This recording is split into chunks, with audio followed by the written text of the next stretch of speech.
I hope we can start. Now it's time for the second part of our event. It will be a panel discussion led by Professor Sławomir Czapnik. I hope that none of us has the slightest doubt that Sławomir Czapnik is the top expert on Bauman in the entire universe.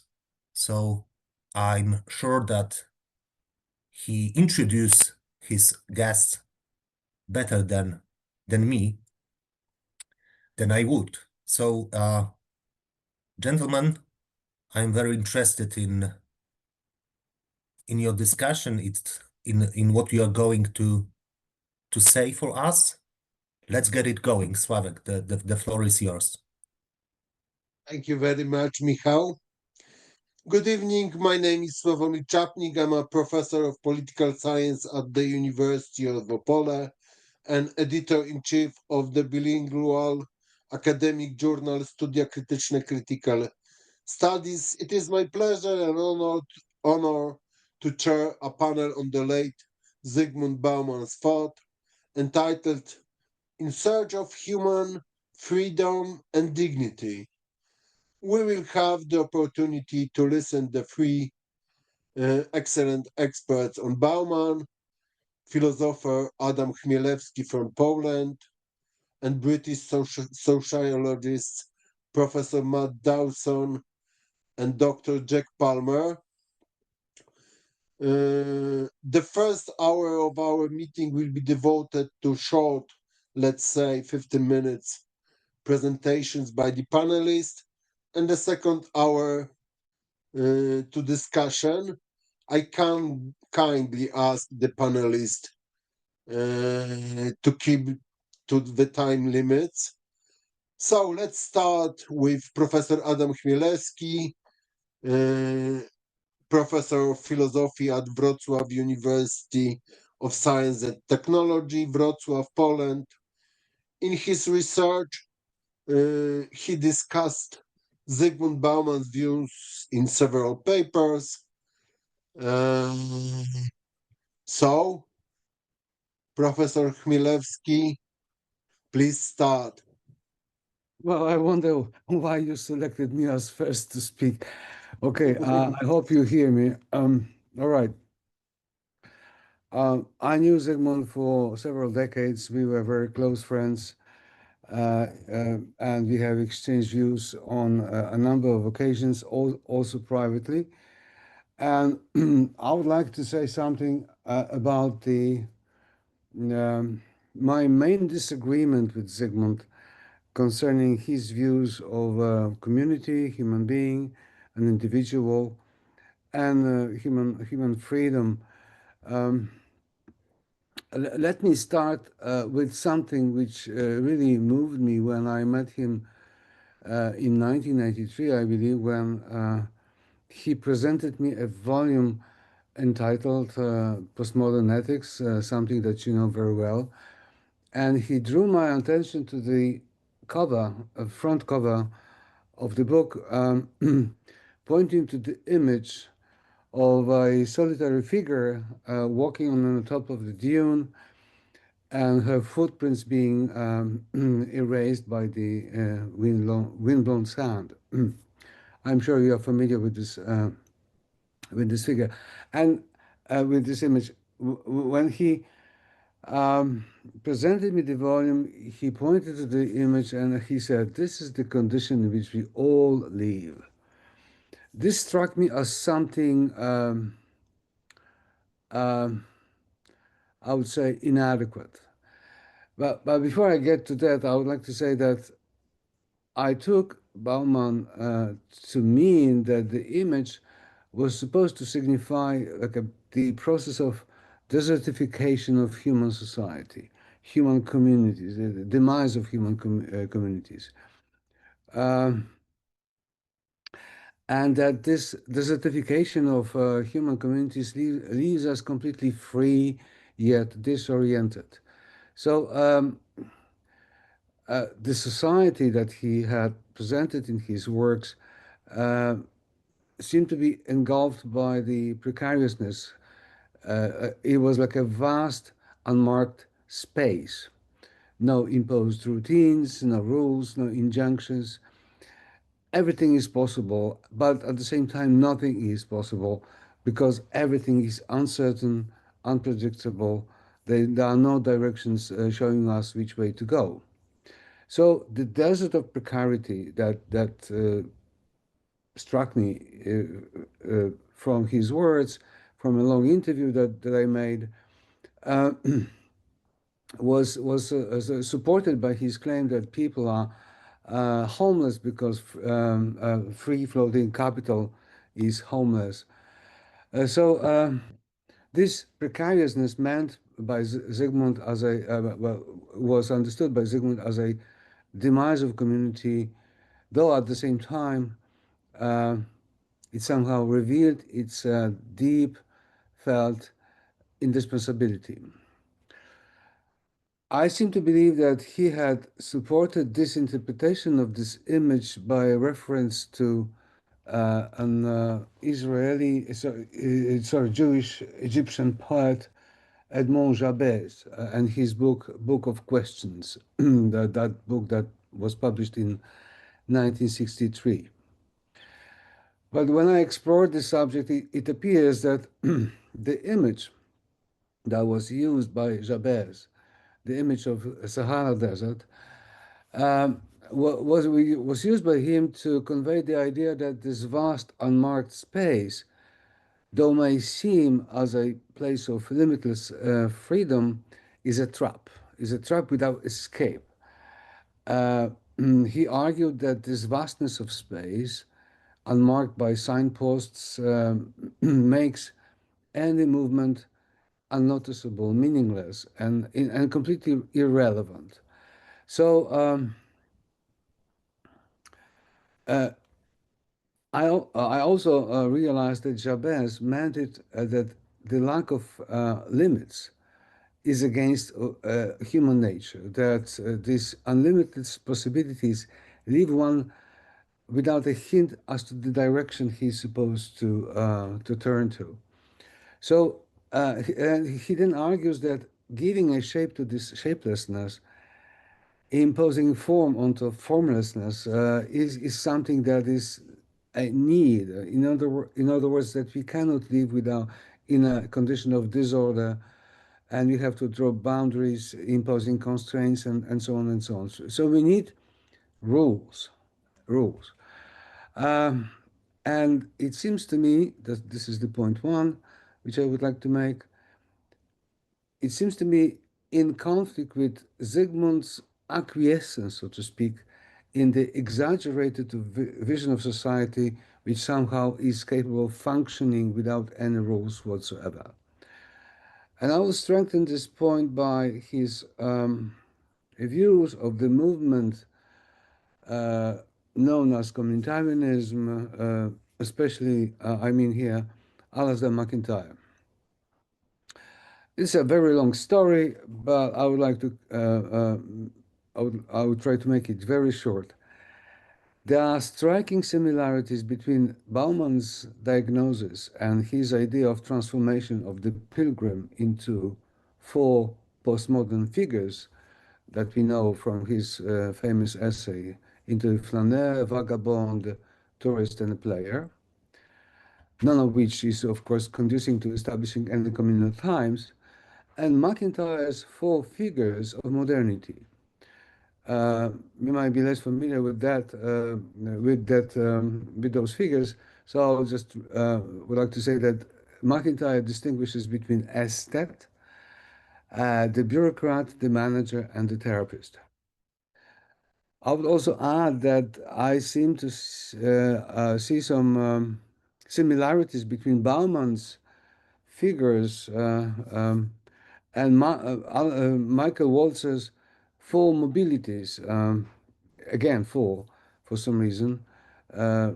In one of his essays, Walzer writes about marital, geographic, political, and social mobilities, at the same time stressing that despite all those mobilities, there are some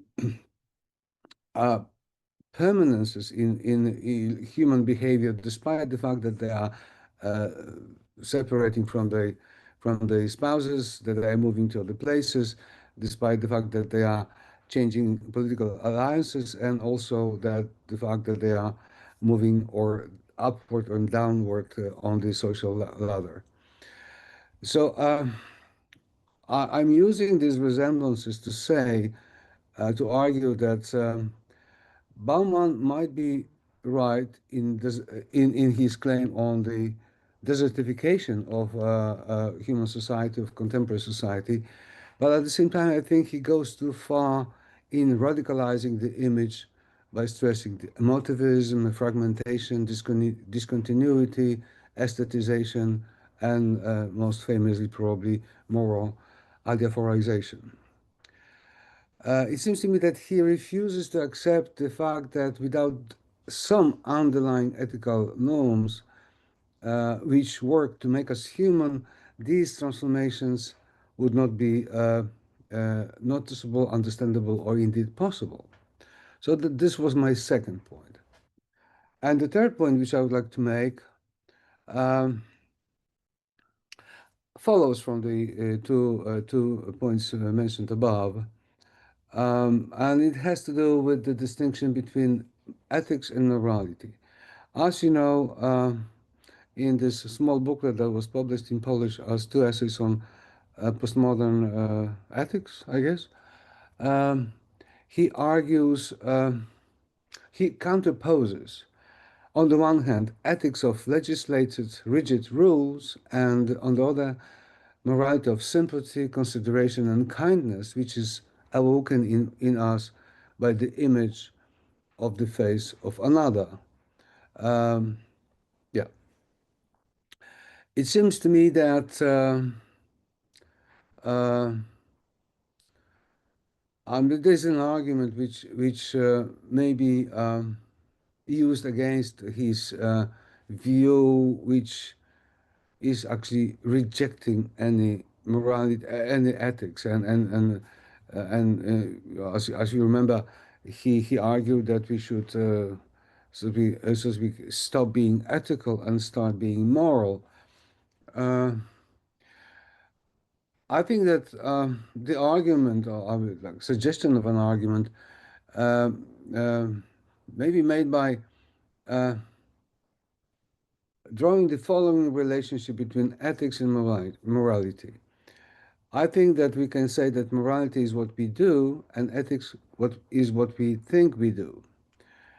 And this is, of course, a very rough distinction and perhaps does not hold universally, but I think it helps to realize that ethical rules are permeating our actions constantly in a variety of ways, and they are present even in those actions which Bauman wants to brand as purely moral and not ethical.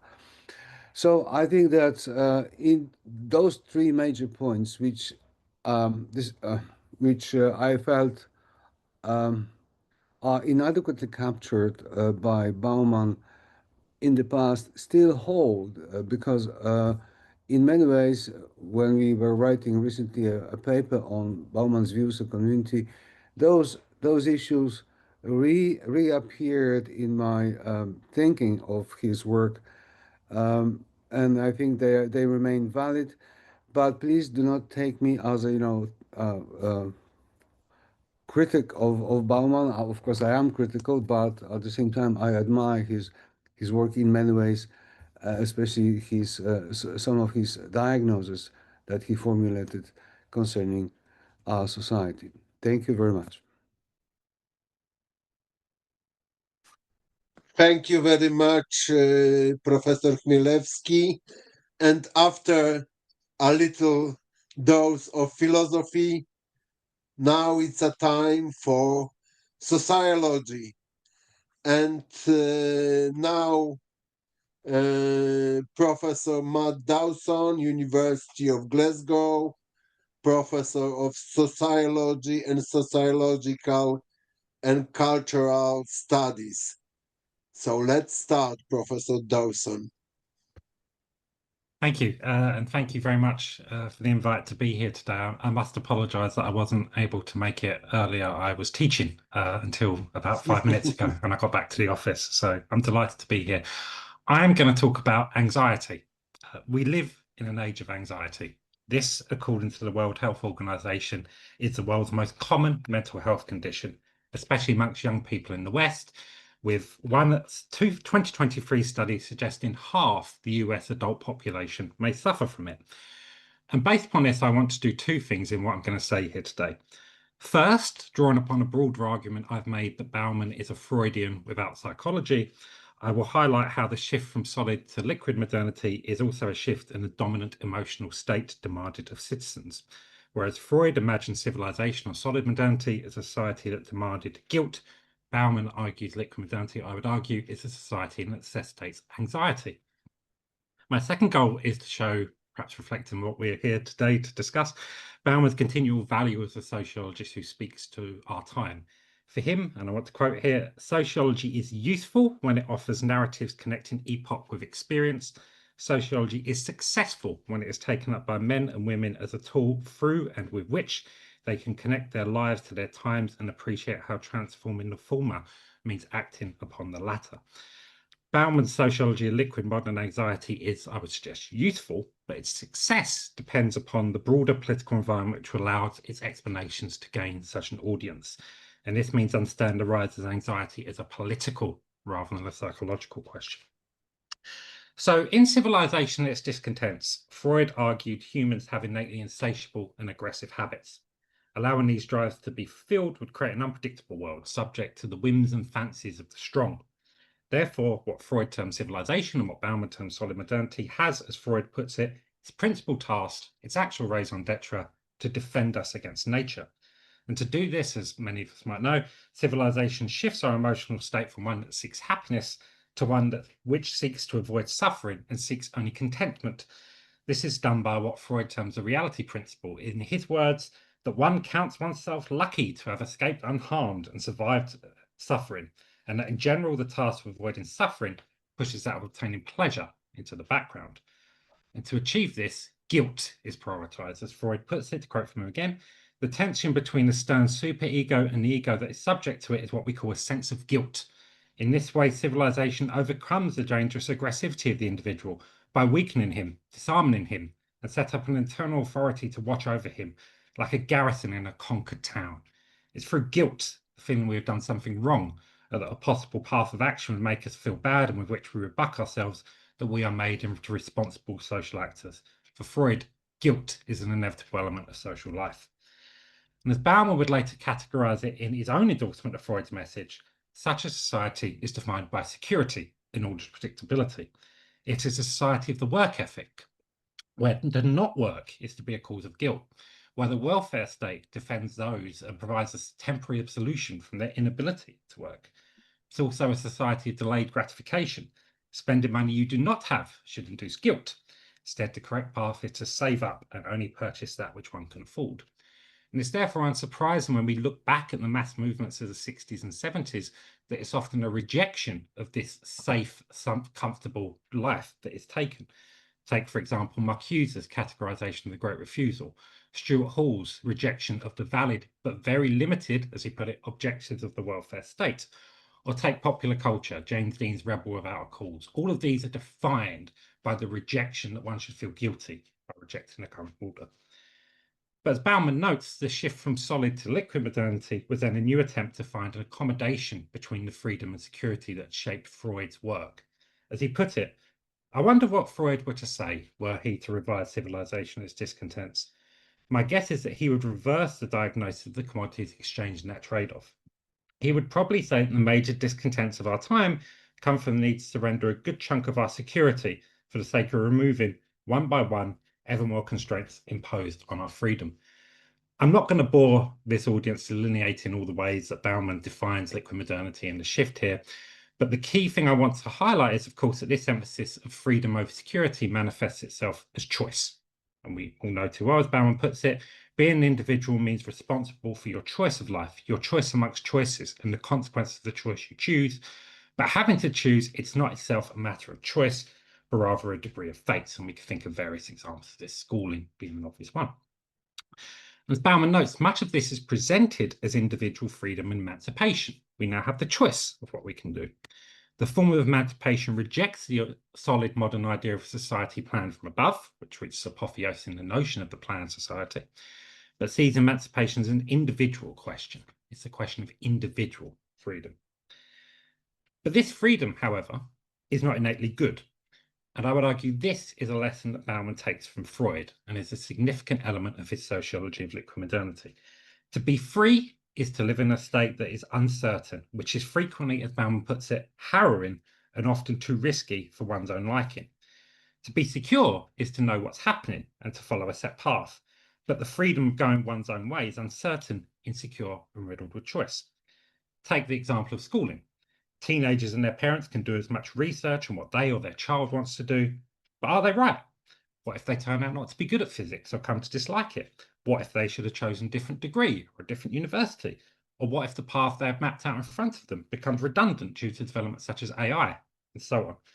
We can, in short, make choices about our lives, but since the confirmation of those choices is A, in the future, and B, decided by others, it's impossible to know at any moment if these choices are right. This is the ground not for the emotional response of guilt, but for anxiety.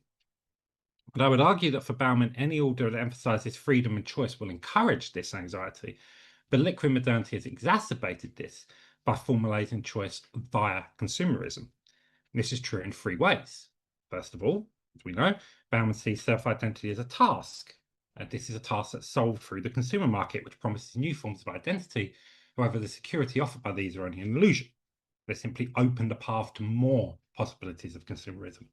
If in solid modernity, guilt manifests itself as shame if one did not take part in the work ethic, in liquid modernity, anxiety is experienced when not able to consume.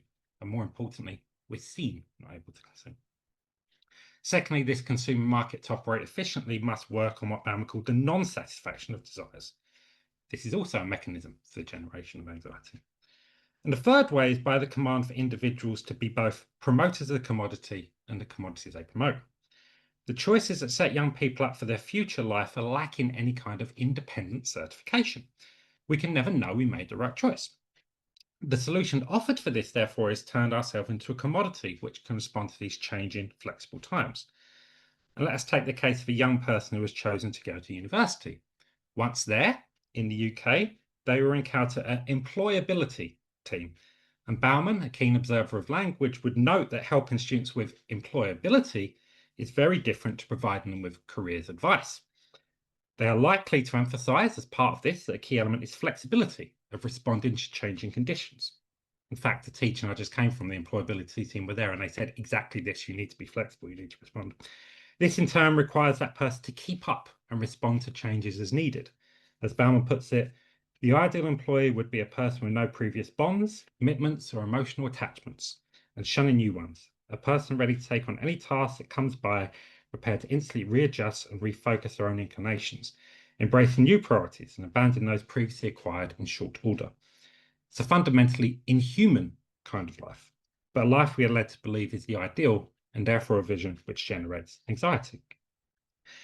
Therefore, tying choice to the consumer market only exacerbates anxiety for Bauman and makes it the liquid modern emotion. A, it makes us aware of the inequalities in how we consume. B, it ensures that choices never reach a state of satisfaction. And C, it turns us in commodities for sale. We must emphasize flexibility. To quote again from Bauman, liquid life is a precarious life, lived under conditions of constant uncertainty. The most acute and stubborn worries that haunt such a life are the fears of being caught napping, of failing to catch up with fast-moving events, of being left behind, of overlooking use-by dates, being saddled with possessions that are no longer desirable, of missing the moment that calls for a change of tack before crossing the point of no return. It is, in short, an anxious life. This is especially so for young people who, facing the most choices with least amount of certainty, feel it most keenly. It's therefore unsurprising that anxiety is seen most strongly among this group. How could it not be, I would ask? But if, as Bauman does, picking up on the theme of this panel, we theorize freedom and security as opposing a pendulum, it stands to reason that the experience of anxiety would leave those subject to it, especially those young people, seeking some form of security. Will Davies, who's a professor at Goldsmiths College in London, has done a lot of work on anxiety and neoliberalism. And here he notes that receiving a medical anxiety diagnosis is, in Davies's words, partly useful to the sufferer as a defense against the full extent of anxiety. A diagnosis of anxiety presents those symptoms not as the result of an existential response to social conditions one does not have the resources to navigate, but as a condition, and a condition that can be treated. Perversely, therefore, seeking an anxiety diagnosis is a strategy to counter anxiety. And what I want to do now is discuss some of the other attempts to achieve security and to achieve the dignity that we seek in modern life against the anxiety that we are expected to confront. So the first returns us to this question of education and qualifications. If, as we have seen, the future is uncertain, then one strategy of security is to invest in the consumer market of education. Here, the young are encouraged not just to get a degree, but to get a master's too, or to seek out extracurricular qualifications. Ticking as many boxes as possible is a way to achieve security. But two issues emerge from this. Firstly, it's an unequal process.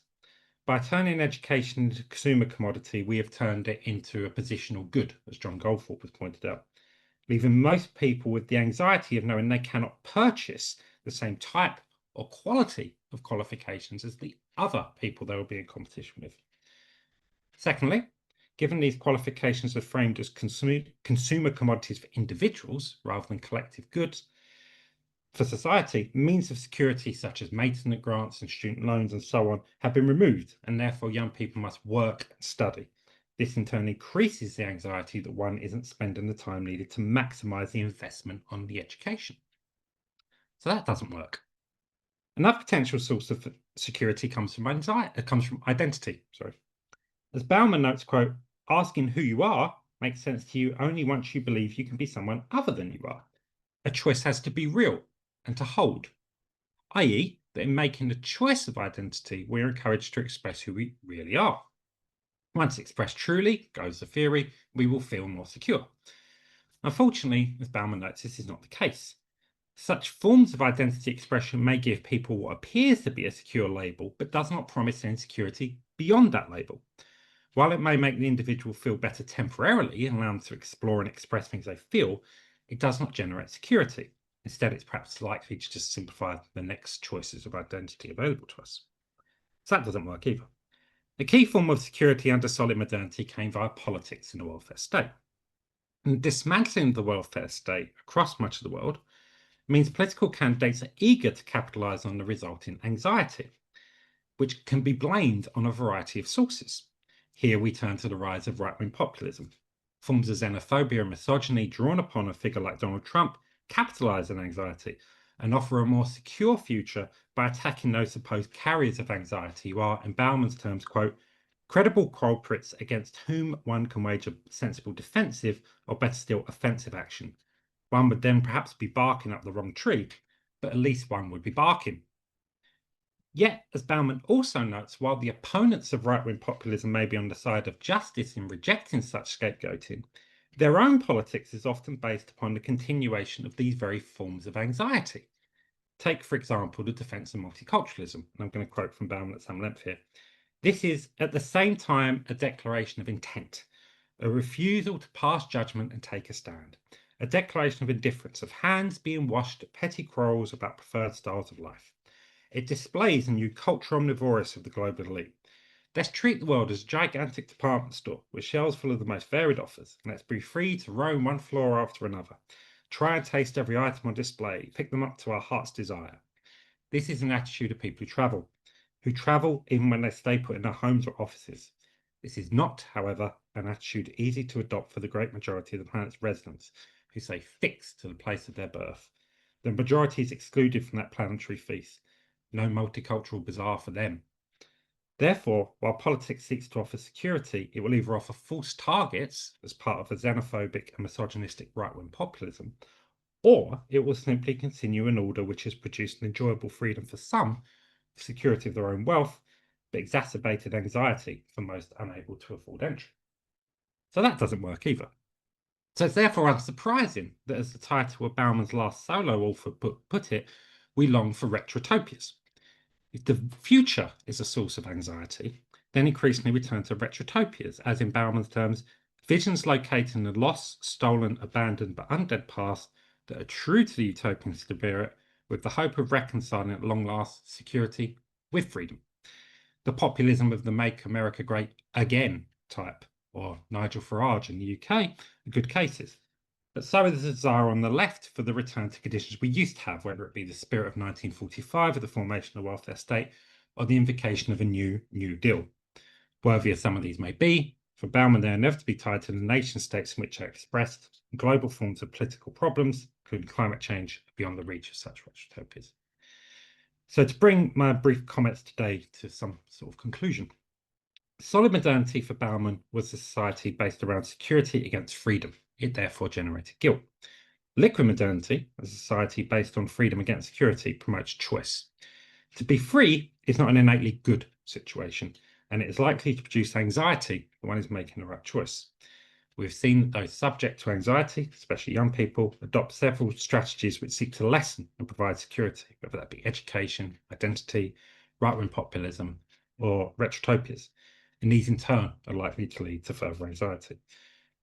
What should we all then, as scholars of Bauman's work, seek from his work to understand the contemporary growth in anxiety and those people facing its worst impacts? One concern I would suggest is the perils of medicalisation. As we saw earlier, as Will Davis highlighted, a diagnosis of an anxiety disorder can act as its own form of defence and ontological security in a world which doesn't promise much of this. This is understandable and part of what Bauman would often term the human, all too human attempts to achieve a secure base in an uncertain world. Any attempt at classification of making an ordered world where things are given labels is, in his term, a victory over chaos. Distinguishing amongst elements of the world of things and giving them names, humans transform continuity into discontinuity, rendering the world accessible to an organising perception and an organising action. Thanks to it, humans can function in comprehensible and predictable surroundings. Therefore, the desire for a diagnosis, for the recognition and certification that one's experience are not normal, is understandable.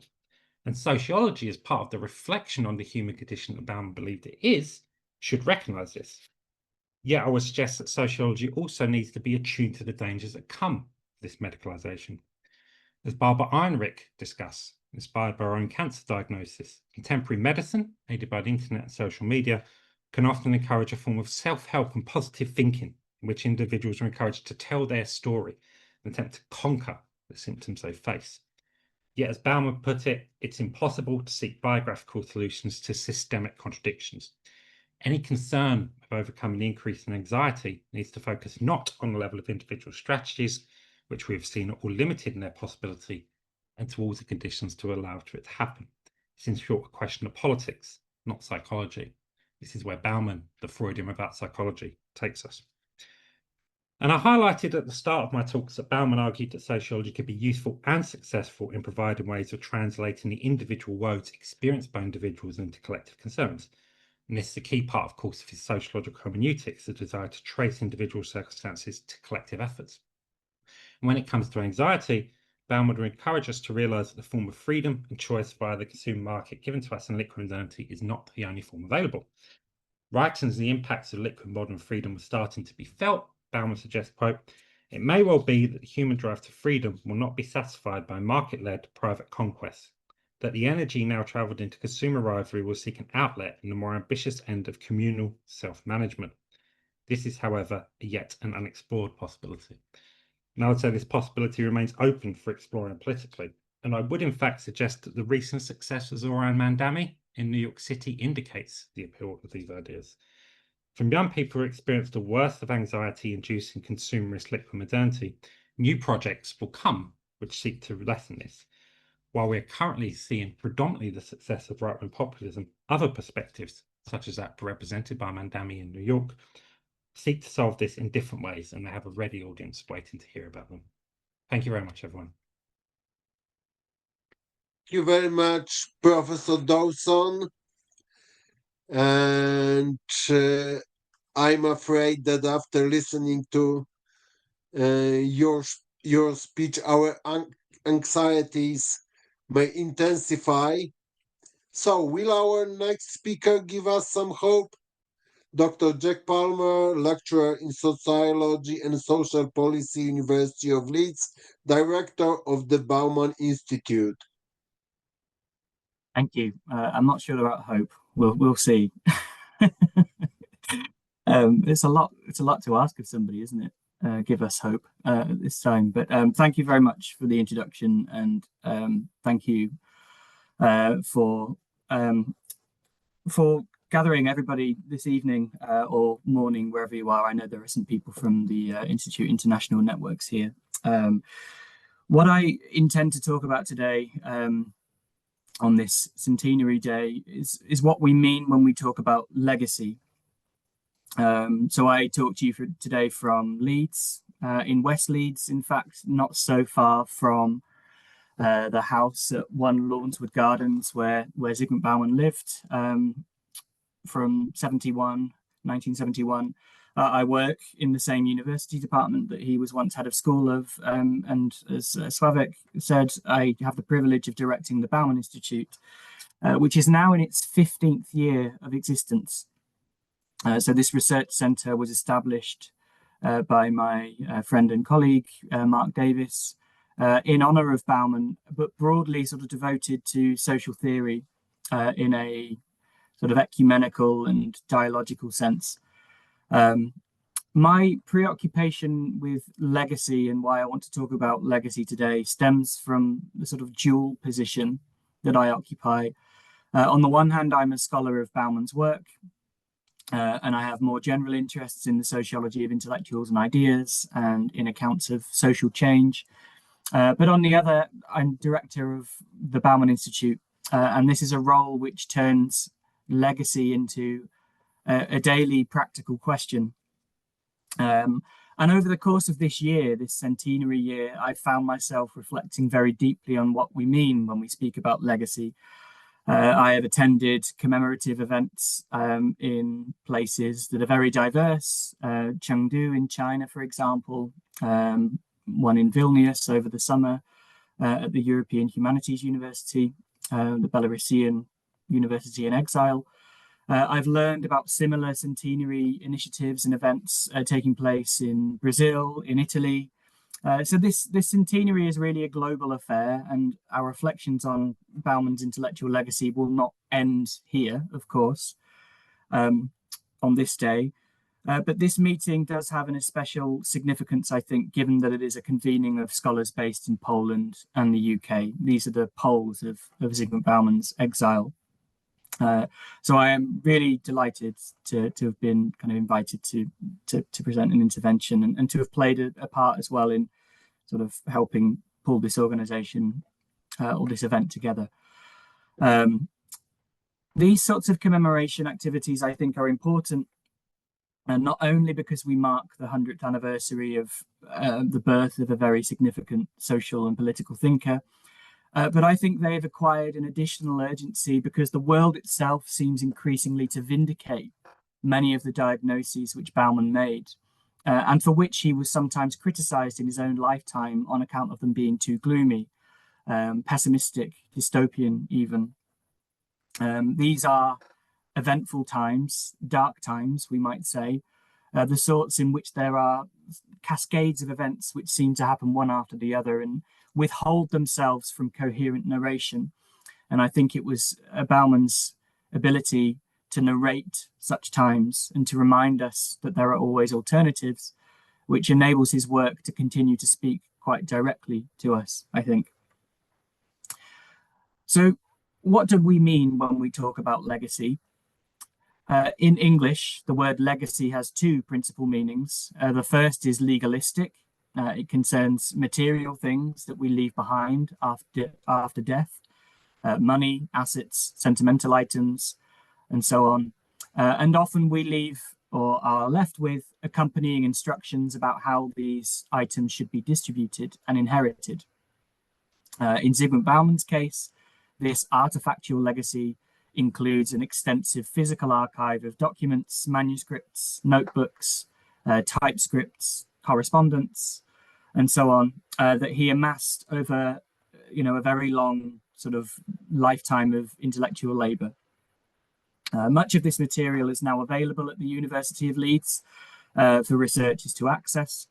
Some of them, including draft manuscripts and lecture transcripts and unpublished essays, have been edited and published in a multi-volume selected writing series for Polity Press. We published 3 of those, and I refer to a team of Dariusz Brzezinski, Thomas Campbell, and Mark Davies, my colleagues. Those have been published in 3 volumes between 2021 and 2024. But there is a lot of other materials, notes, marginalia, drafts, correspondence, as I've said, which help to illuminate, I think, in very interesting ways, the evolution of Bauman's ideas across the decades. There remains much work to be done, I think, with these materials for understanding Zygmunt Bauman as a historical figure, as an intellectual working in a particular historical context, in terms of intellectual networks of East Central European revisionist Marxism, to speak to one of the earlier presentations. In a sense, I think working with these sorts of materials is part of an ongoing project. Bauman was one of those social thinkers who sort of became historicized in his own lifetime. The first books on Zygmunt Bauman began to be published in English, at least, sort of around the turn of the 21st century. And because of the nature, I think, of Bauman's position as an intellectual, these books are about his work, but also about his life. There is, I think, as valuable as this kind of scholarship is, a danger in this kind of artifactual approach, historicizing approach, of kind of ossifying a thinker and their ideas. And this sort of leads me on to the second meaning of legacy in the English language, which is, when we use it to refer to the ongoing influence of past events, ideas, and intellectual interventions that continue to affect the present in some way, even long after they take place. With a nod to Gadamer and his notion of historically affected consciousness, we might call this hermeneutic legacy. And this notion of legacy, I think, is much more ambiguous. It is left with no instructions. Zygmunt Bauman left no testament about how we should interpret, apply, or develop his work in his absence. This task of continuing and revising and challenging and extending falls to us. And very suitably, when we're thinking about Zygmunt Bauman, such a task can only proceed in uncertainty. This interpretive uncertainty is consistent with Bauman's own understanding of hermeneutics. In Hermeneutics and Social Science, a book published in 1978, he insisted that meaning is never fixed by authorial intention. As he wrote, far from being once and for all fastened to the text by the author's intention, meaning keeps changing together with the reader's world. Of this latter world, it is a part, and only inside can it be meaningful.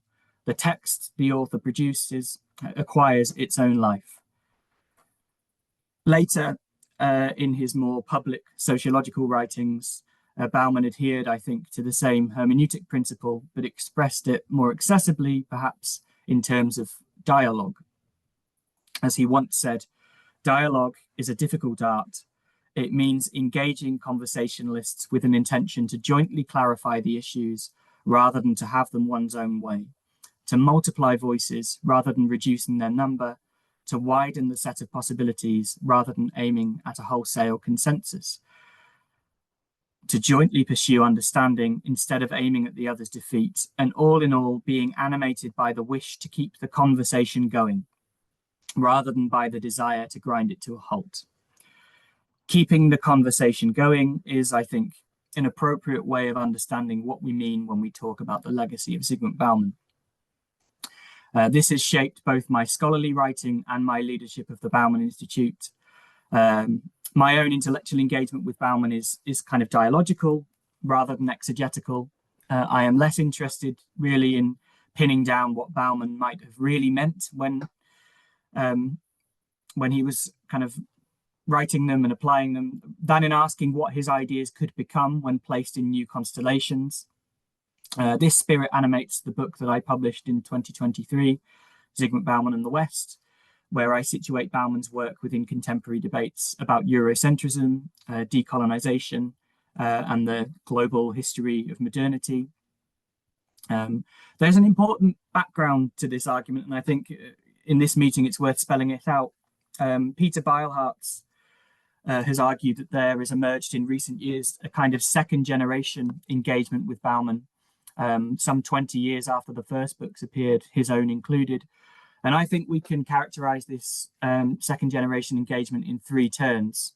The first turn is the biographical turn, exemplified, of course, by Isabella, who spoke earlier, and her monumental biography, but also the biographies in Polish as well.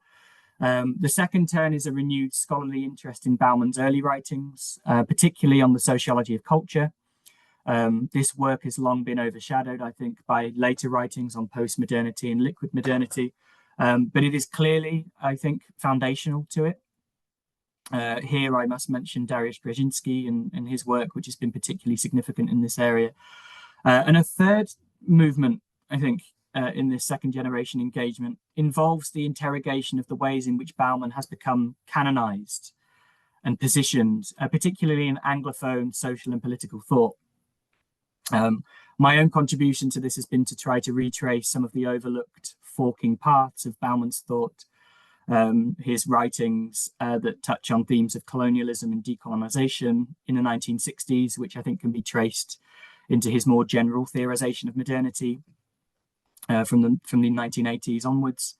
His analysis of the Jewish experience of modernity as a kind of internal other and immanent critique of modernity, and also his long-running attempt to understand communism as a form of modernity, as well as the importance of the post-communist transition, which I argue is an important background to his metaphorology of liquidity. Much of this, by the way, I think serves as a way of connecting the Polish and British Bauman, or the Marxist and postmodernist Bauman, or the early and late Bauman, which is the sort of organizing principle of this meeting today. By tracing these paths, I suggest Bauman's work can provide what I think is a very productive vantage point for interpreting non-Western experiences of economic turmoil, cultural transformation, political violence, and social dislocation. And this, I think, is vindicated, or feels vindicated, by the fact that this centenary is such an international affair, which I spoke to earlier. Bauman speaks across borders and languages, and this is an important part of his legacy. I also think we need to think about Bauman's legacy in terms not only of what he said, but in terms of how he said it. Tony Judt, the historian, wrote in his book Reappraisals that the 20th century saw the emergence of a new intellectual type, the rootless voyager in the century. And taken collectively, Judt suggests, these intellectuals came to constitute a 20th century republic of letters, a virtual community of conversation and argument whose influence reflected and illuminated the tragic choices of the age. As a displaced intellectual, I think Bauman was part of this exilic republic of letters, and it shaped the way that he thought. His intellectual formation was shaped by an estranged standpoint, or an exilic position, as I have termed it. He developed his ideas, particularly after 1968, in dispersed intellectual networks, through publication in emigre journals like Kultura and Annex, and especially in writing dialogical letters with people who had been similarly displaced, and of course those who remained in Poland as well. He also took advantage of some of the opportunities for reinvention that migration, however painful, can generate.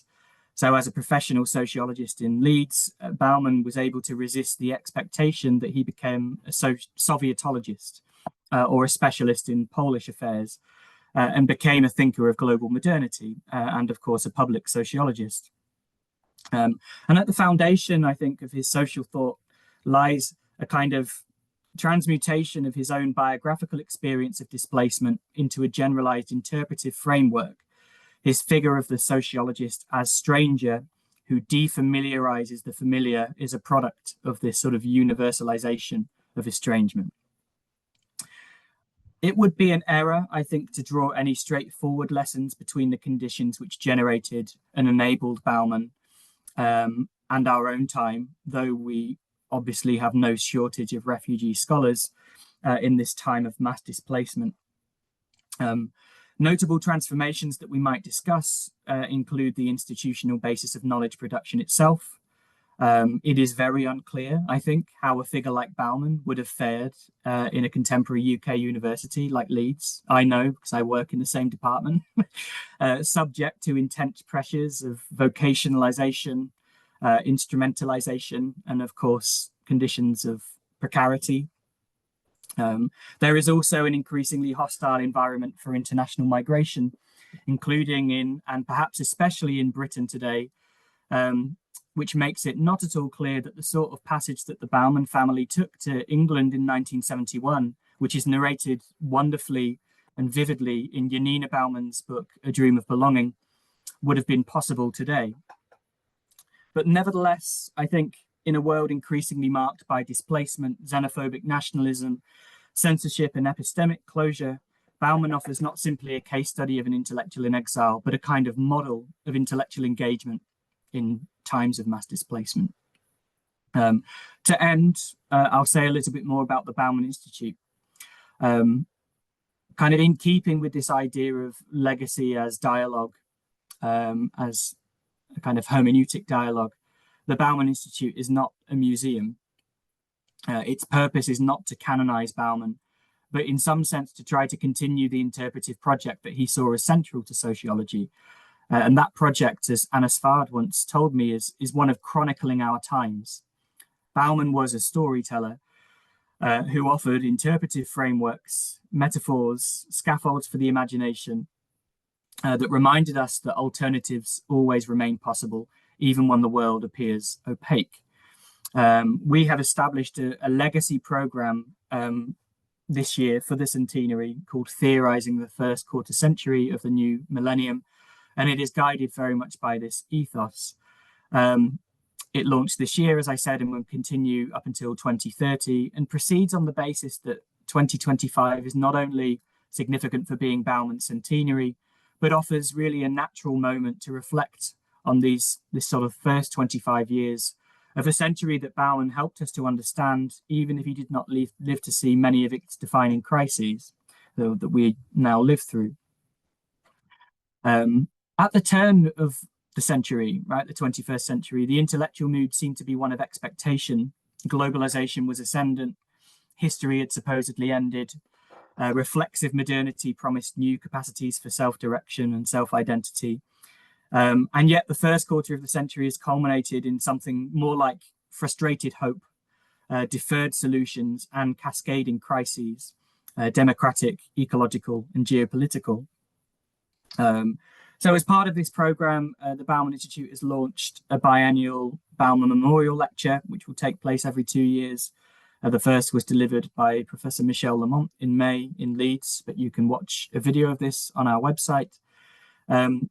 Next year, we'll be launching a series of online Bauman Memorial Conversations, which has the title Thinking Displacement, and is dedicated principally to the spirit of the life and work of Janina Bauman, who, of course, has her own centenary year next year. So watch this space for that. The Institute has also established an international affiliate network to bring together scholars who are working with Bauman's ideas outside of the Anglosphere and outside of Europe in particular. It's really great to see some members have joined this meeting. We have people joining us from Brazil, from the Philippines, China, and so on. And the Bauman Institute is also centrally involved in the development of an international handbook published by Routledge, which is forthcoming next year. These initiatives really reflect, I think, a commitment to legacy as a dialogue, not preservation and conservation for its own sake, but as a collective attempt to continue to try and narrate and interpret and understand the world in the spirit of Bauman. Whether in Chengdu, in Vilnius, Trento, Sao Paulo, Warsaw, or Leeds, all the places where Bauman's work continues to animate us. we keep the conversation going. And that, I think, in the truest sense, is how we honor his legacy. So thank you very much. Thank you very much, Dr. Palmer, for your insightful comments and some ideas about guiding the Bauman Institute. So after visit in Department of Philosophy and two stops at Department of Sociology, now it's time for Department of Political Science, and I want to say a few words about politics as critique and as a project. So Bauman draws attention to two different understandings of politics, as a critique and as a project. The first and primary one is a war cry and a call to arms, an ongoing critique of reality, while the latter is an objective description of reality in which its missionaries become the administrators of reality. In the traditional sense, politics was a negation of tyranny, an ideal to be set against the stubborn reality or a point of reference for real human communities, allowing their flaws to be stigmatized, repaired, or replaced. As Bauman points out, politics is the ongoing critique of reality. Politics is a mechanism of change, not of preservation or conservation.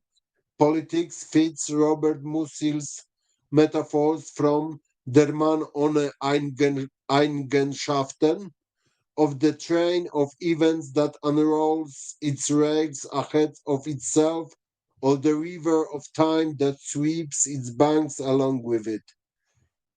Its course recalls as well the conduct of Walter Benjamin's Angel of History, who runs ahead with his back turned towards the future which he cannot see, repelled by the horrors of past injustices which he cannot but see. It's worth noting here that Bauman highly valued Walter Benjamin's political ideas, which he regarded as a model of intellectual thought and therefore representing someone who was undetermined and open. It's precisely this lack of determination, openness, and freedom that are the foundation of politics as critique. For Benjamin, it was crucial to ask questions, and he was acutely aware that an answer is the misfortune of the question, as it mummifies possibility into a mere reality.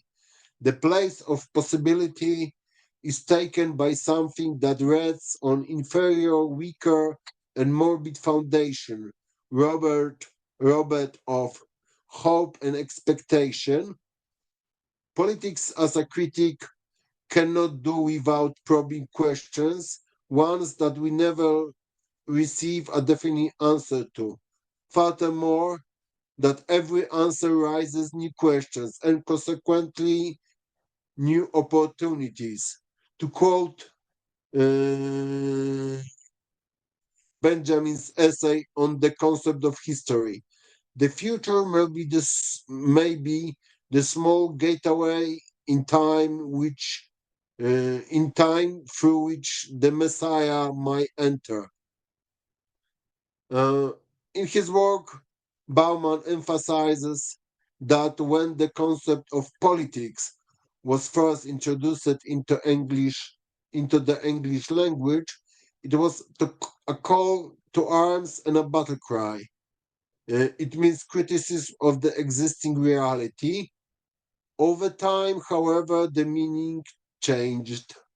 it began to be identified with the activities of real political formations referred to as the political process, denouncing any consideration of what politics should be as anti-scientific.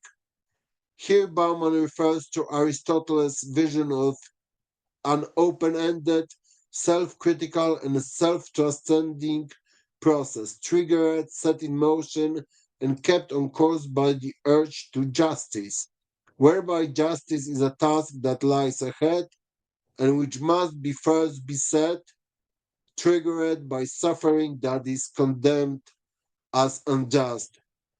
He adds that recognizing suffering as unjust requires acknowledging that is susceptible to change and can be eliminated via human action. Politics as a critique is closely linked to the trusting the practical ability of citizens to change the status quo if they find it not to their liking. And we should emphasize that expanding the sphere of individual freedom is a key task of politics as a critique, one that is definitely hindered by all the isms that create vision of the world as an illusion, dividing the world into us and them, creating enclaves supposedly insurmountable borders, often without windows, demanding the digging of trenches that should never be left. And Bauman decided quite early to avoid any isms like the devil shuns holy water, but at the same time, he never abandoned his socialist views, emphasizing that it was Karl Marx who taught him the quote, disgust for all forms of socially produced injustice, the urge to debunk the lies in which the social responsibility for human misery tends to be wrapped and thus removed from view, and the urge to smell a rat whenever a clamp on human freedom is contemplated or justified. And of course, Bauman consistently repeated that the existing order is neither natural nor obvious, and even less so necessary. He never gave up thinking about the prospects of a better world. For him, utopia remains an integral part of human creativity, while he considered socialism to be a revitalizing alternative that is antithetical to complacency and refusal to imagine anything other than what is currently is. And for obvious reasons, one may say that we are living in the age when politics as a critic is rather dead and forgotten, and we are living in the world in which politics as a project is something more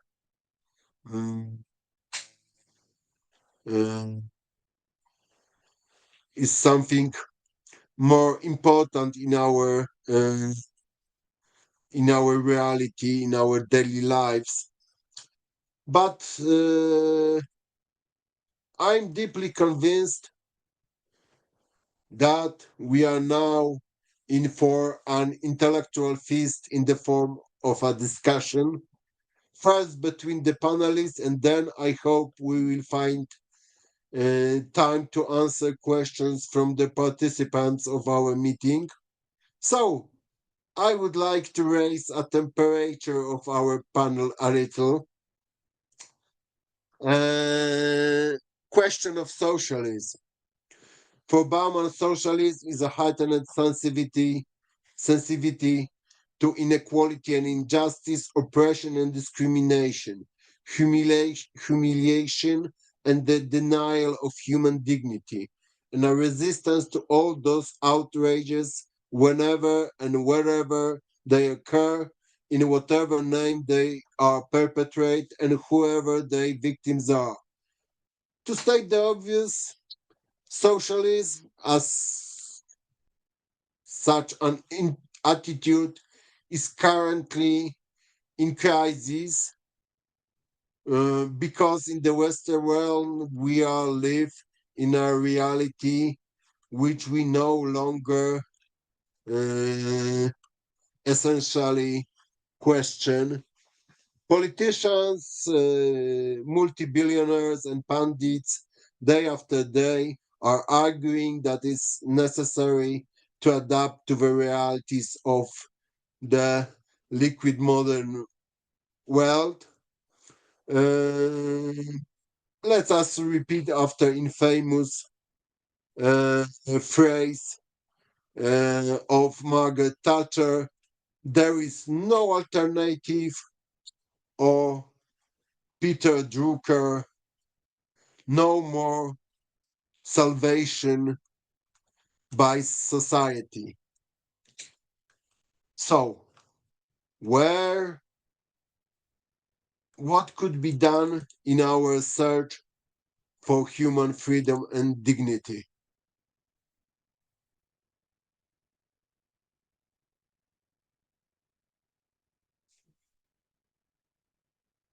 Who want to start?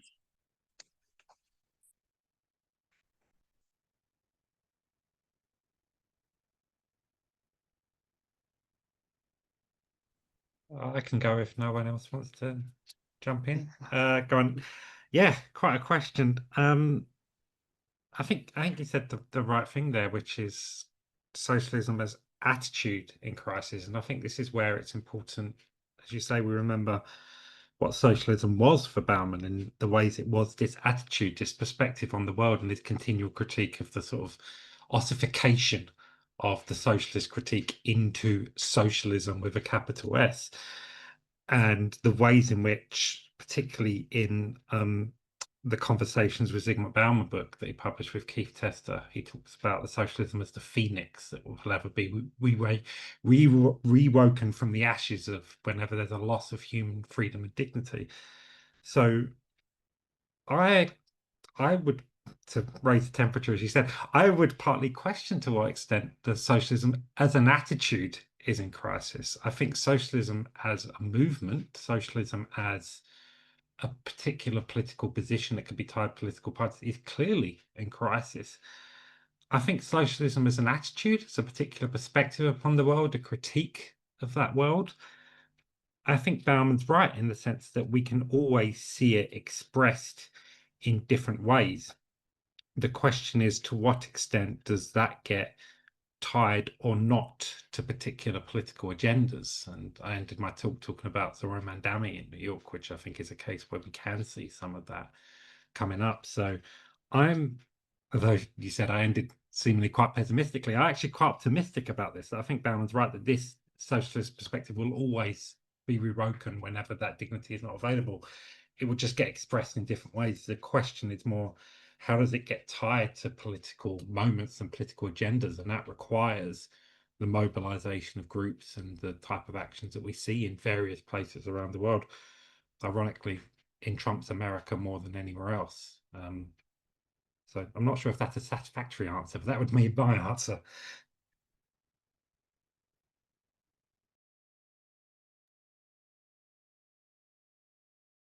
Jack or Adam, could you jump to our discussion? I think Adam is on mute in talking. I don't have a recipe for that. Certainly, I have my strong sympathies, and I believe the only agent that is capable of improving human lot is the state, a state which should be controlled, which of course places a burden of activity on individuals. At the same time, we know that all those factors that may contribute to the establishment of a system that works tend to get loose and break, and so it's like a constant work, and I don't have like a set of firm principles which would I would recommend as something that is certainly to work. And I haven't seen any recipe towards that. In Bauman's work, I stressed already, and I will stress again, that he seems to be skeptical, perhaps gloomy, as Jack said before. And I think he might have been exaggerating in many ways, because people are capable of organizing themselves in order to achieve all sorts of tasks. But of course, none of this is permanent. None of this is capable of coping with contingencies which arise in social life constantly. So I would rest my case at this very ambiguous statement, sharing in many ways what Zygmunt had been suggesting and writing explicitly in his work. Of course, there's a scope for activity, but this activity should be organized in many ways.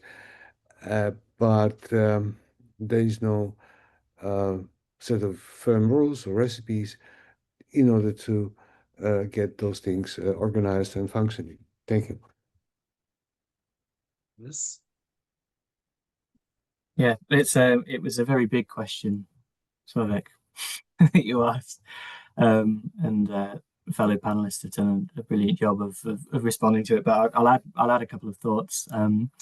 Matt Dawson mentioned the Conversations with Zygmunt Bauman book from 2001, I think was the publication of this book, which is a really, really interesting book. I think partly because it captures Zygmunt Bauman at a particular moment, and one of the things that's quite obvious in the book is that he's been very taken by Cornelius Castoriadis. And one of the things that he very approvingly quotes from Castoriadis is a sort of an interview with Castoriadis, where he's asked, "Sir, do you want to change society?" And the response is, "Of course not. I want society to change itself, as it has done kind of in, various kind of historical junctures through time." So I think he sort of cited that approvingly, and I think this is kind of speaks to where his reluctance to make concrete proposals, which Adam was speaking to, comes from. I think he made sort of notably few kind of, prescriptive interventions. I think there's a point actually around that time, so late 90s, early 2000s, where he becomes a sort of an advocate for universal basic income. I think the book Work, Consumerism and the New Poor. But I tend to think this sort of reluctance comes from something very important, which is, I guess, Bauman's own kind of relationship with socialism. I think his socialism is a kind of melancholic socialism. It's the socialism of somebody who has been, I think, quite traumatically ejected from actually existing socialism, and yet sort of retains a commitment to the principle of working towards a better world, and the idea of possibility. I think possibility is a sort of real keyword of Zygmunt Bauman's sociology. Keith Tester, who this Conversations book was conducted with, the unfortunately no longer with us, Keith Tester called Zygmunt Bauman a sociologist of possibility. And this is what socialism means to Bauman. It is a possibility which kind of recedes at the moment at which you try to institutionalize it, right? So the kind of socialists' social formation is one that kind of recognizes it's never good enough and socialist enough, just so much as the kind of properly moral person is somebody who never kind of acknowledges that they are good enough or moral enough. So I think there's a kind of a biographical or positional basis by which he develops this particular version of socialism, which is in some sense kind of resistant to make concrete proposals. But it's also, I think, very clear that Bauman's thought kind of inspires, at least in its kind of diagnostic mode, inspires a great deal of sort of social movement activism and sort of political positioning around the world. But yeah, sort of lacking in concrete proposals, of course, yeah. I think that maybe there is 500-pound gorilla in our room, and it is power. Let us remember that for Bauman, power in human affairs is the ability to act or affect something strongly through possession of control or command over others, whereby the matter is dealt with regardless of whether the individual or group is better or worse off as a result of the action. So what are your thoughts about dubious in effect, or maybe not, maybe your position is different than mine. Bauman claims that in the liquid phase of modernity, the state gradually lost its power. We are witnessing a process of divorce between power and politics.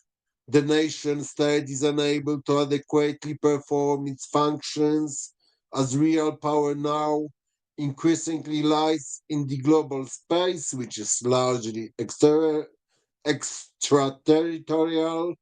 Of course, we have space of flows, term coined by Manuel Castells, but in the age of genocide in Gaza, in the age of Russian aggression against Ukrainian nation, or the guy called Donald J. Trump, and all this bunch of right-wing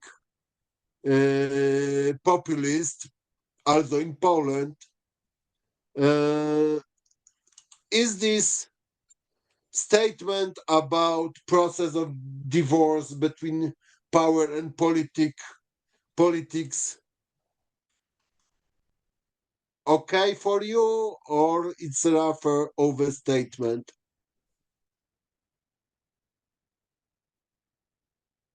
It's I don't know, it seems like I when you were speaking there, Sławek, I was thinking of this, now infamous image of of platform capitalists standing behind Donald Trump at his second inauguration,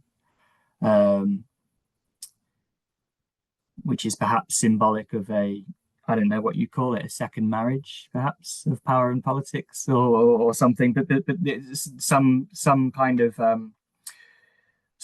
shift that, of course, I think kind of emerges properly, at the surface at a point where Bauman is sort of no longer around to interpret it. But I think that there's something very interesting here, which actually comes back to your previous question, and the phrase that you used, this Peter Drucker phrase, no more, was it no more salvation by society, or there is no alternative? This is the one, wasn't it? This is the kind of Thatcherite credo, which is another of these, these lines, that one reads frequently in Bauman, which seems to sort of no longer kind of really work in the same way that it perhaps did even very recently. I think it's connected to power. Bauman's sort of understanding of power was very much informed by the argument developed by Michael Corsier in The Bureaucratic Phenomenon, in which power is presented or manifested as proximity to the sources of uncertainty. The closer you are to the sources of the uncertainty of others, the more power you have. This is the sort of the basic formulation. And one of the things which defined, Bauman argued, liquid modernity is that this proximity was sort of expressed in a kind of invisibility or opacity. The kind of forces that shaped people's lives, the kind of elites that benefited the most from conditions of globalized liquid modernity were capable to move at high speed, could buy privacy in abundance, and were sort of hidden in a way that doesn't necessarily seem to be the case now. I think that there's a kind of a sense, and this is really expressed in that image, in the kind of cabal that we see around Donald Trump and figures like Elon Musk and Peter Thiel and Bezos, of course, and so on. A sense in which the kind of sources of uncertainty have really become visibilized in a very sort of dramatic way. I don't know, perhaps there's some hope there. I'm not sure. What do my fellow panelists have to say?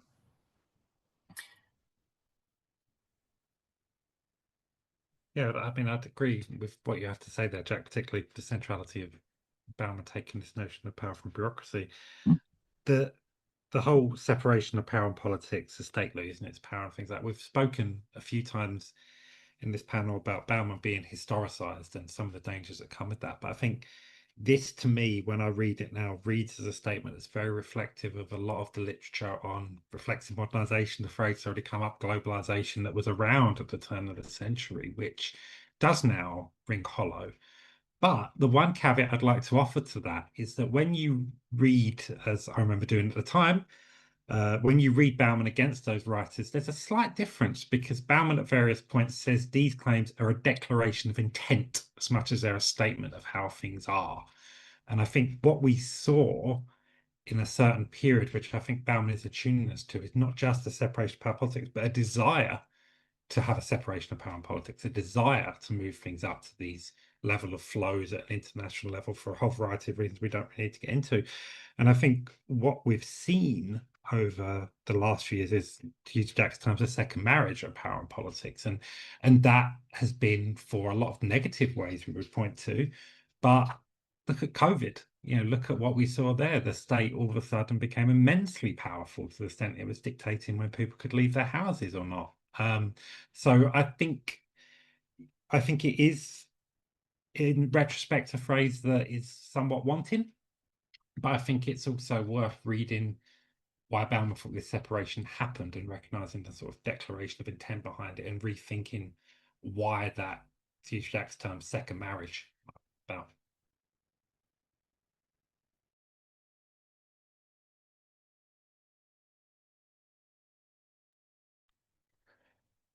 In relation to the question, let me share with you a sense of, forgive me the expression, the historical inevitability that somehow can be read of Bauman's book on community, as he presents the stages of the demise of community from the strict traditional society all the way to the individualized, liquefied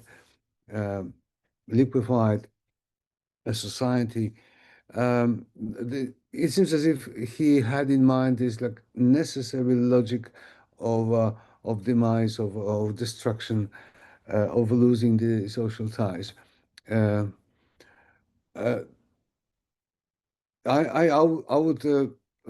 I'm mentioning this because it seems to me that similar thoughts may be had in relation to his views on power, even though Jack mentioned that there are some differences in his approach to that problem. First of all, we need to see that we are living in a phase of a rise of authoritarianism. This authoritarianism is of course supported and propped by the billionaires, the moguls, also mentioned by Jack just a second ago. But they always have been propping the government. Always, any government has been seeking support from those who are rich. I'm devoting too much, perhaps, time to the study of the ancient states, ancient policies, politeas, and it is visible also at that time that the government always had been reaching to the rich in order to seek support, and those rich people were also reaching to the government in order to have to gain influence on the society. So I would be I suggest that we should be wary of somehow reading into Bauman's views. I believe that this that the state will necessarily undergo the atrophy and will cease to exist somehow, and the government will be taken over by the rich, even if those specialists from the artificial intelligence seem to be tending towards that goal. Yes, I believe that one of the, as I mentioned before, the state should be seen as the most powerful agent capable of changing things, managing things in society. Of course, it is frail, it is exposed to all sorts of dangers and deficiencies, but nevertheless, there is even in the situation that we now witness in the United States or anywhere, democracy understood in an agonistic way rather than this formalistic way that is now current is somehow working, and is and the voice of the people is being heard. It's and makes the difference. So again, I would suggest that there is no firm views in Bauman's on that issue, and even if they would be, they would be exposed to these contingencies and surprises that history holds us for us. I think that this historical inevitability that can be seen in his account of the community should not be read into his views on of the power of the state. Thank you. Some mentions about ancient times. Yeah. So, of course, that leads us to the important Bauman's term, not Bauman's, but important for the Bauman term, and it is agora. Agora is the place of practice of constant translation between the private and public spheres, and this translation is never perfect and is always open to correction. And Bauman refers to Castoriadis, who believes that the essence of democracy is the formula that the ancient Athenians used as a preamble to the laws they passed. I don't speak old Grecian. It is deemed good by the council and the people. Where right now is a place for vital agora in the age of big tech, moguls, Jeff Bezos, constant surveillance, and so on, and in the age when the former host of reality show and billionaire Donald J. Trump is among the most powerful persons in the world.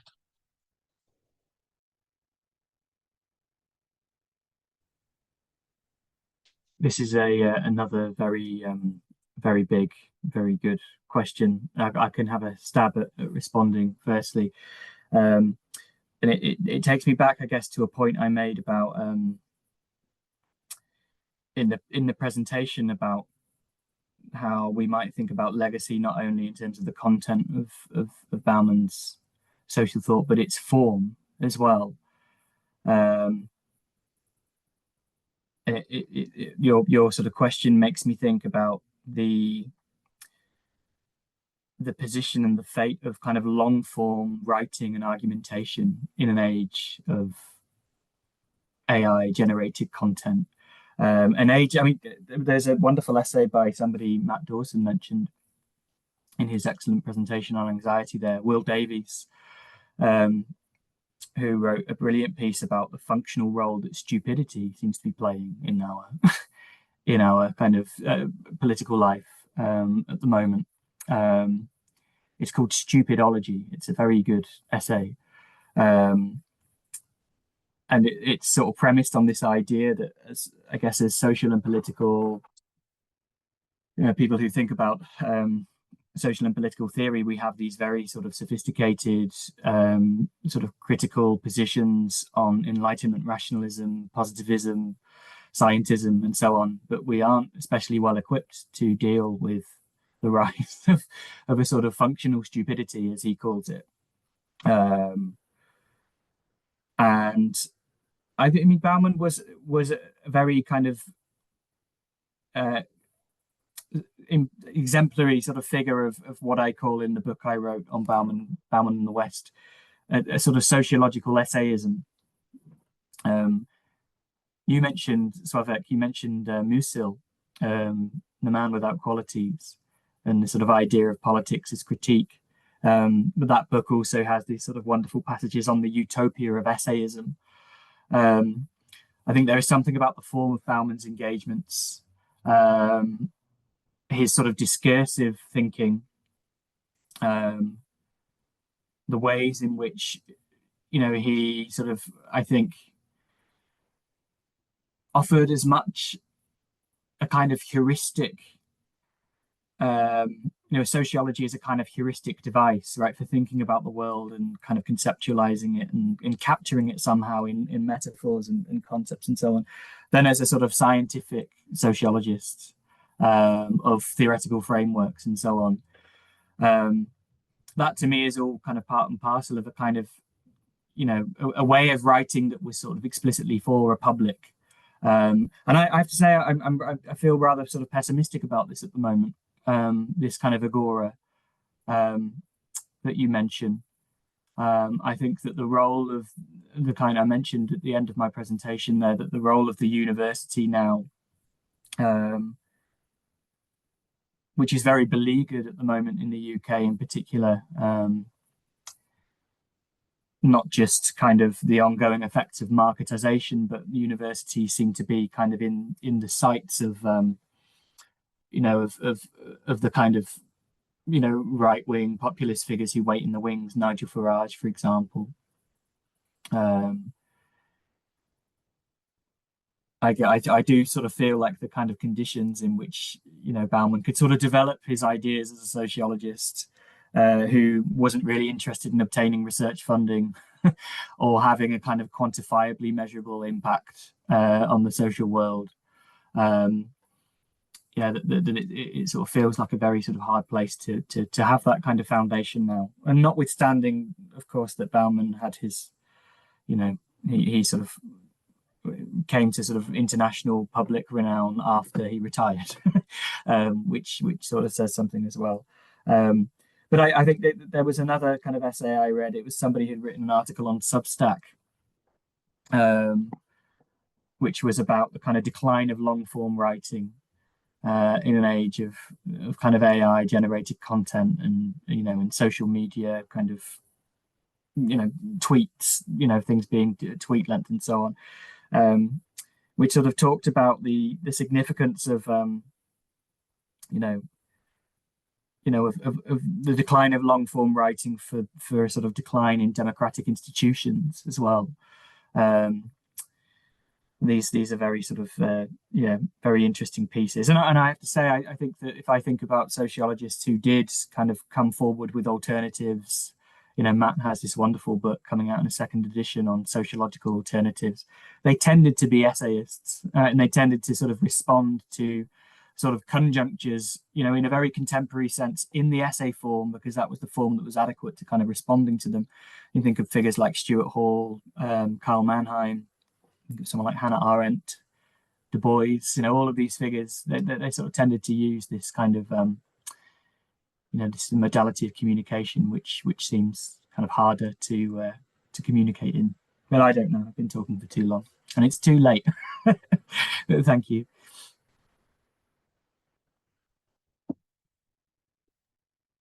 May I jump in with some reflections? There's a lot of mystifying around the concept of agora. Let us remember that Socrates' activity in Athens was terminated by his execution for his spoiling the young in Athens and for denying the Athenian gods. But prior to that, there was another great philosopher, much underestimated, Antiphon, who was also sentenced to death by the democratic Athens.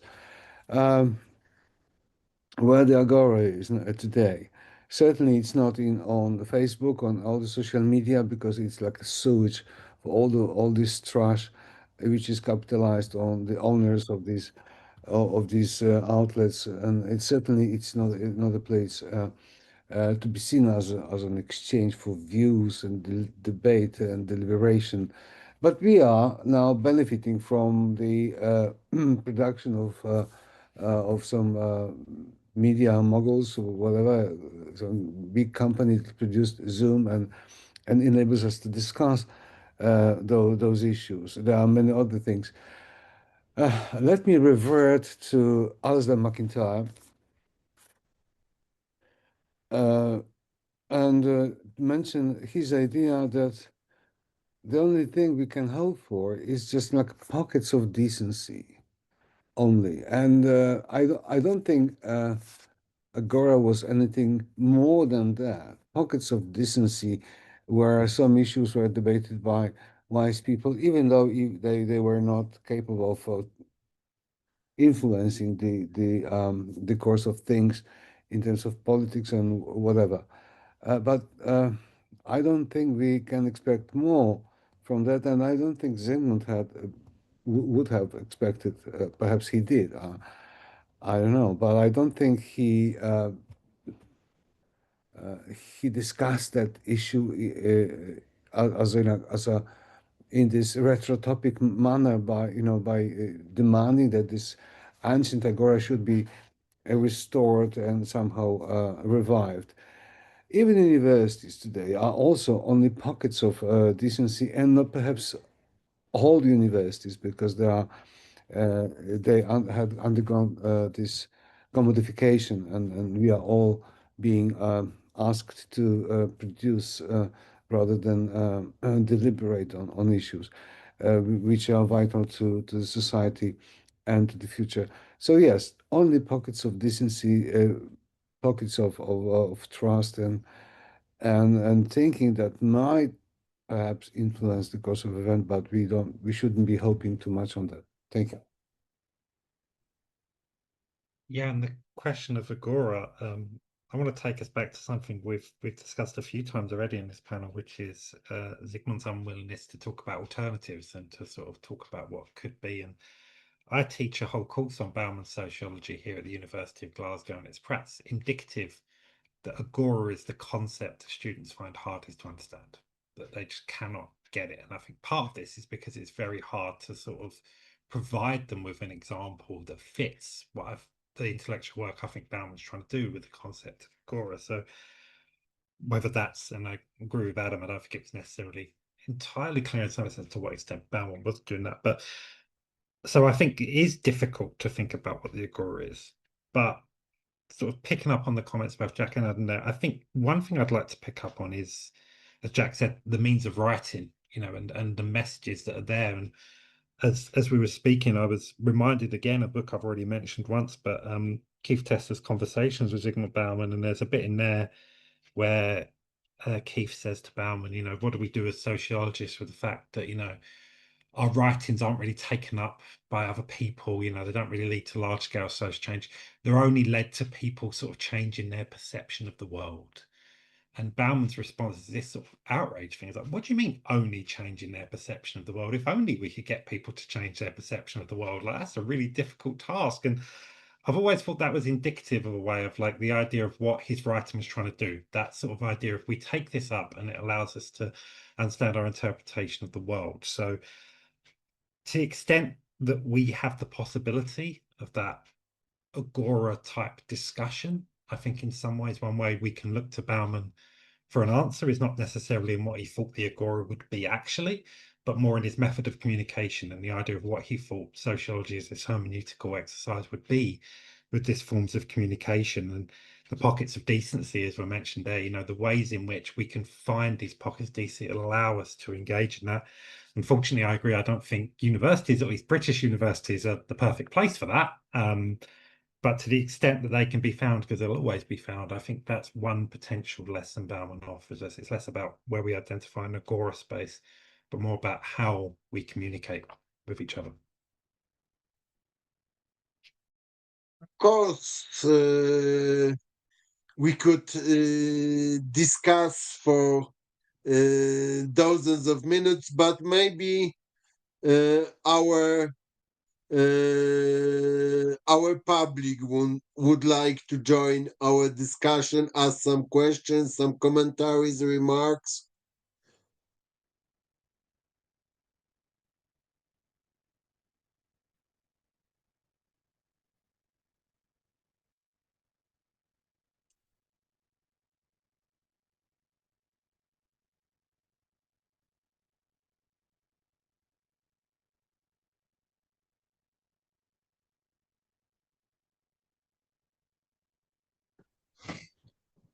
Well, if no one's talking, I would like to ask about what especially interested me in this panel. I would like to ask Dr. Palmer about the post-colonial and decolonial perspective on Bauman. Could you elaborate on like some key perspectives on Bauman and the post-coloniality and decoloniality, and maybe also tell me or key publication that I could read about that, because it's really, really interesting to take on Bauman from a really modern perspective of decoloniality and post-coloniality. Sure. Yes. I have to say, given we've been here for nearly 4 hours now, and it's sort of later than I normally work. I have to sort of say I direct you to, I think, what would be a much more kind of lucid presentation in my own book, in Bauman and the West. It feels kind of shameless to do it, but I sort of make the argument over the course of a chapter, called Decolonizing Zygmunt Bauman. And I'll give you some sort of like headline figures, or sort of ideas from that, and I will also sort of indicate where in Bauman's own work you might sort of start to sort of do the kind of reading that I undertook. The sort of context for it though was that I found one of the ways in which Bauman seemed to be being canonized and written about in sort of obituary writing was as one of sort of the great sort of European social thinkers, and that there was a sort of version of this which tended to position Bauman as one of these sort of like sociology's dead white men, and the sort of culmination of this kind of argument, I think, appears in a book by a scholar called Ali Ratanzi, where he sort of makes the argument that Bauman sort of I don't know, among many of the kind of like things that aren't engaged within Bauman's work is a sort of serious discussion of colonialism, colonial racism, and so on. I sort of had already begun to come to the understanding that I think this isn't the case. I think there is a sort of like quite fragmented, sort of quite long running indeed engagement with I guess colonial modernity, and importantly the sort of the event of and legacy of decolonization across Bauman's work. I think you can kind of read it into a book like Legislators and Interpreters, for example, quite clearly, where the sort of, the modern zeal for order building and for classification was expressed in various ways in colonization and the establishment of colonial states. I think there's a way in which you can kind of draw the metaphor of the gardening state in a quite literal way to thinking about colonialism. Valentin Mudimbi, who wrote The Invention of Africa, begins that book by sort of drawing our attention to the fact that, at the etymological root of colonization is cultivation, colore, literally kind of cultivating from the ground. So there was this kind of thread, and I sort of found that you can follow this backwards. And that actually, one of the things that was very significant about I guess the translation of Bauman's works on the sociology of culture from the 1960s, in particular the late 1960s, I think in particular of a book that got lost in 1968 and was found by Dariusz Brzezinski, Sketches in the Theory of Culture. This is a book that begins with Bauman talking about colonialism and culture. And the importance of decolonization as a kind of decentering or peripheralization of the West, the idea of the West. And one of the kind of meanings, I think, of postmodernity, as Bauman sort of later develops it, is the idea that the West can no longer sort of sustain these sort of proselytizing, universalizing ambitions to being a kind of, a generalized civilizational model for the rest of the world to follow. So there's this kind of quite complex, I think very sophisticated kind of anti-Eurocentric argument that develops across Bauman. I don't make the case that, or don't make the claim that Bauman is a post-colonial or decolonial thinker. That isn't sort of true on any kind of level. But what I present is the argument that actually Bauman is a really sort of generative and productive conversant of post-colonial and decolonial thinkers. I think, for example, his account of the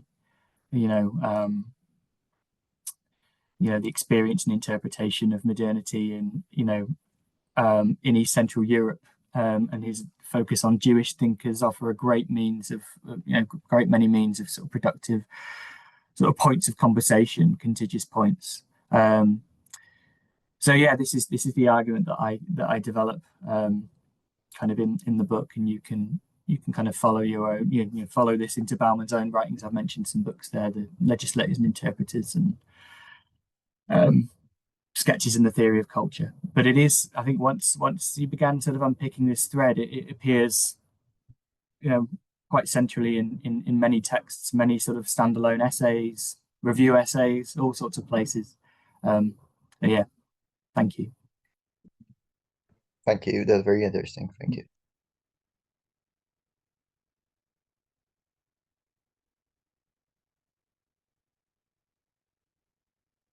Maybe Andrew? Okay, thank you. Yeah, I have first of all small comments on interpretation of idea agora or even public sphere. Sławomir, when asking his question about agora interpretation, Bauman and Castelladis, yeah, and I'd like to add that there is difference between interpretation of public sphere, yeah, between Bauman and Castelladis. For example, for Castelladis there is three spheres: oikos, agora, and ecclesia. Yeah, and Castelladis always wrote in his text about misunderstanding of public sphere, the idea of publicity, and it was engaged by the influence interpretation of Hannah Arendt's. Yeah, if you look at the famous Hannah Arendt's book Vita Activus, you can't find the idea or references to ecclesia, only dialectics between oikos and agro. No, it's like a kind of philosophical comments. Yeah, it's only for correction. And I also have a question to Jack. Sorry, once again, Jack. Yeah, it's late, but nevertheless. First of all, thank you for mentioning our conference on Bauman, which was organized by European Humanities University and took place in Vilnius. And thank you again for participating.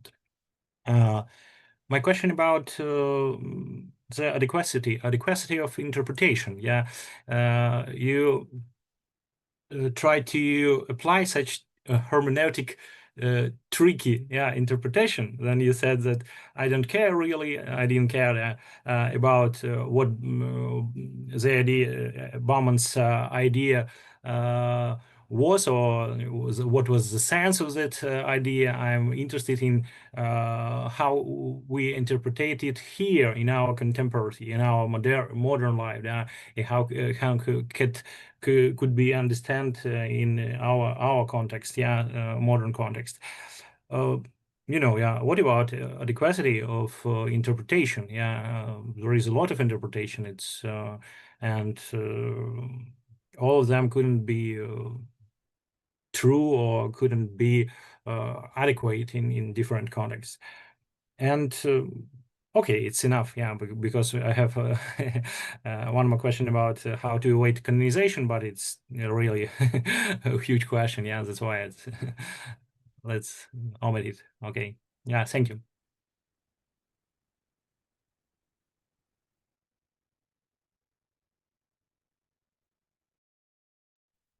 Or would anybody like to respond first to the first part of that question?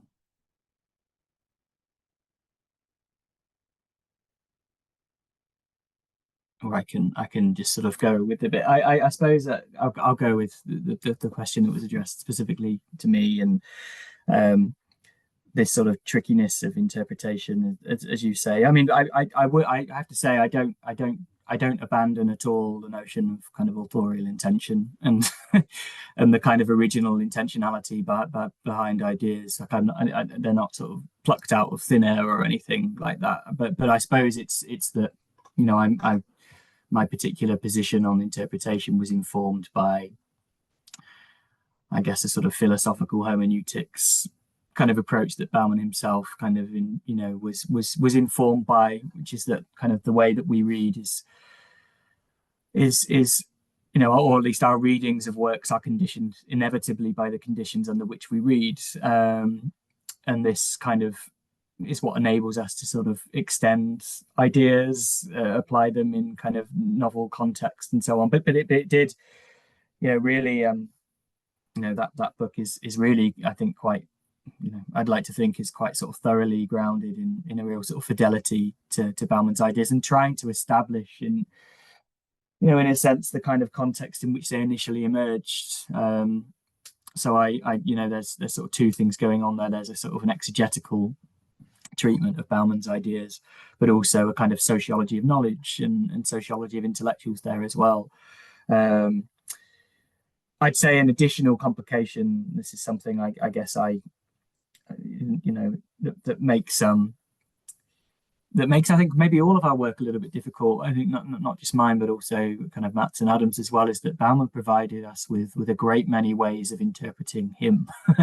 I think one of the challenges that I guess we all have is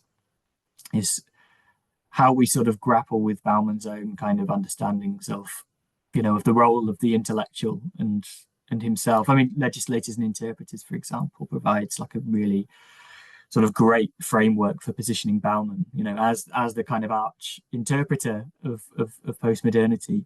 And I guess sort of one of the traps that I could potentially have fallen into, which I did try to avoid, was how to sort of read Bauman outside of that kind of framework. It's a very good question, Andrew. Yeah, and very good to see you again. Fortunately, we are running out of time, but maybe some final words. And of course, we all remember that it's really late. And of course, we are living in an age of time-space compression, to use David Harvey's phrase. So, short final thoughts. Let's start with Jack. Well, I've seen that Arch has a hand up. I'd quite like to see if Arch has any reflections first, because she's had her hand up for a little while. But is that okay? Okay. This is okay for me? Okay. Yes, thank you. And hello to everyone. I'm Arch Capistrano from the University of the Philippines, Cebu. We'd just like to tackle just 2 points very quickly. And thank you for this opportunity to speak. First is, yes, that it's really imperative that we are able to reclaim agora, because in the age of information or disinformation with big tech and social media, there is already a lot of problems regarding how people consume information. That's particularly true as far as people from the Global South. I'm speaking also as a voice from the Global South. The other point is regarding the matter on decoloniality and Zygmunt Bauman's legacy on postmodernity and liquid modernity. I did a paper on it, and I entitled it as Traversing the Intersections of Decoloniality and Liquid Modern Consumerism in Human Trafficking. What I would like to affirm, as what Jack Palmer has said earlier, that Zygmunt Bauman's work really provides a solid foundation. It began with my argumentation on human trafficking with respect to the concept of tourists and vagabonds. It's very much Baumanian legacy. And in this particular paper, the current one, there is an infusion of feminism, feminist thought into it, and the problem also of coloniality of knowledge, particularly in the knowledge production on research and policy on trafficking in persons, whereby a lot of policy and research really focuses more on the supply side of things from the countries of origin rather than the countries of destination and or the demand side. And that's why I came up with the context of the white man's cause, not the white man's burden, because mostly trafficking in persons is due to the demand for sex, particularly in terms of sex trafficking, where you have demand from mostly, not all, but mostly from the global north, and many of the supply side is really from the global south. Thank you very, very much for the opportunities to speak, and congratulations on this very successful commemoration of the 100 years of solid Bauman legacy. Thank you, Arch, very much. I think that it was a very important voice in our end of the fourth hour of our meeting. So, last final word from Matt.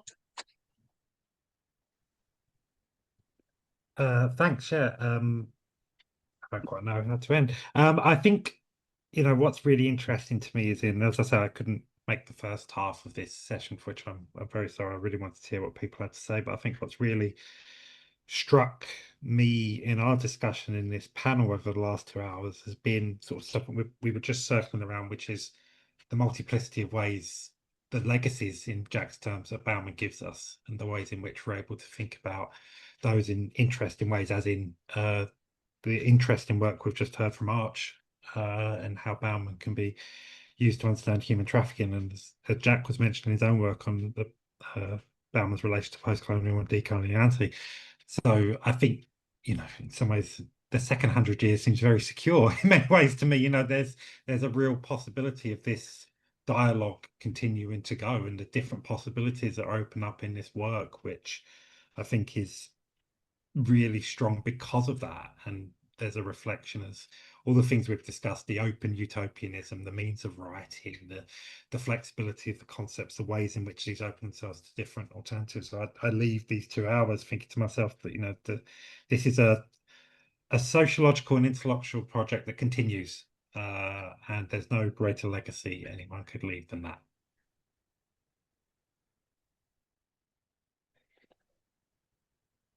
May I say something regarding Agora for ourselves, or perhaps pocket of decency?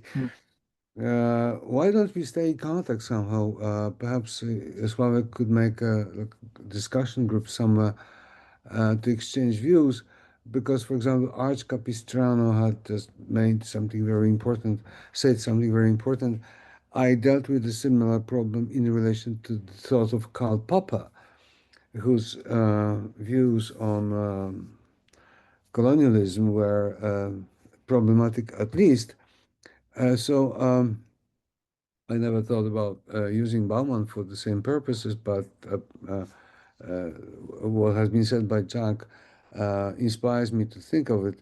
So I would like to stay in touch with at least some of the people, and I'm glad to see some of the familiar faces like Lydia Bauman and Irena Bauman, and also Alexandra Inakania, with whom we stayed somehow in touch a long time ago. Thank you very much for all this discussion. Thank you. I hope it will happen. And for me, significance of Bauman's vision lies not only and not primarily in showing what social life looks today and what it looked like previously in modern history, but in the fact that it can look different. And of course, the issue of human trafficking, sex slavery is shocking, in the age of global surveillance, when our every word at our smartphones and laptops are surveyed, situation in which people are made sex slave is horrible. So thank you to the panelists for their inspiring and insightful thoughts, and thank you all for your attention. Yeah, Michał? thank you. Yeah, Michał unfortunately had to left like few moments earlier, Okay, but so like Franek. I wanted to like also like thank you all today's like speaker in name of our like committee organizing this like series of like seminars on Polish Marxism. And yeah, it's late, so I won't like say much, but I think it was like super inspiring event, and I think it especially like this last discussion like shows that like Bauman's like thought like can still like inspire us. And I think also we can like treat this like his like complex like biography and his like also like engagement in socialism not as something that fix like one meaning to his like thought, but also that can be like a subject of like exploration and further like inspirations for us in using Bauman to understand contemporary world. So thank you all. thank you all for the attendance. We will post the recording of the seminar on Facebook channel, I think somewhere like next week or something like that. And yeah, and hope we can stay in touch.